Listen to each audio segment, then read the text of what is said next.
শীত জাঁকিয়ে পড়েছে, আর এই শীতের সময় জঙ্গলমহল ঘুরতে যান প্রচুর মানুষ। এই সময় টুরিস্টের আনাগোনা বেড়ে যায় বেলপাহাড়ি চত্বরে। কিন্তু এবার সমস্যা আছে। বেলপাহাড়িতে যে বাঘিনী ঘুরে বেড়াচ্ছে, উড়িষ্যা থেকে ঝাড়খণ্ড হয়ে বাঘিনী বেলপাহাড়িতে, তাই এবার বাঘিনীর আতঙ্ক। এই পর্যটনের ভরা মরশুমে বেলপাহাড়ি ভয়ে কাঁটা হয়ে আছে।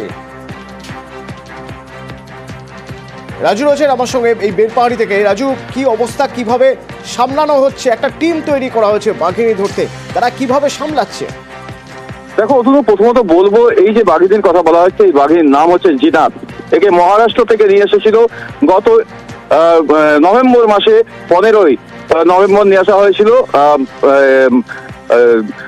এটা নিয়ে আসা হয়েছিল উড়িষ্যাতে, এবং উড়িষ্যার যে সিল্লিপাল জঙ্গল রয়েছে সেখানেই ছাড়া হয়েছিল বিশেষ টেকাল লাগিয়ে 25শে নভেম্বর। এবং তারপরেই সেখান থেকে এই জিনাত হঠাৎ ফসকে বেরিয়ে যায়, এবং প্রথমে ঝাড়খণ্ড এবং তারপরে চাকুলিয়া, এবং ইতিমধ্যে বেলপাহাড়ির যে একদম সীমান্ত এলাকা, সেই এলাকায় ঘুরে বেড়াচ্ছে এই বাঘিনী জিনাত।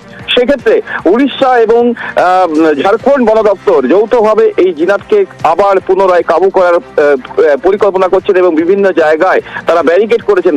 অপরদিকে ঝাড়গ্রাম লাগোয়া, সেক্ষেত্রে পর্যটকদের একটা ভরমার পর্যটক রয়েছে। এই সময় শীতের সময় পর্যটকরা এসেছে, তাদের নিরাপত্তার জন্য ঝাড়গ্রাম বন বিভাগের তরফ থেকে বিশেষ নজরদারি এবং বর্ডারকে সিল করে ফেলা হয়েছে।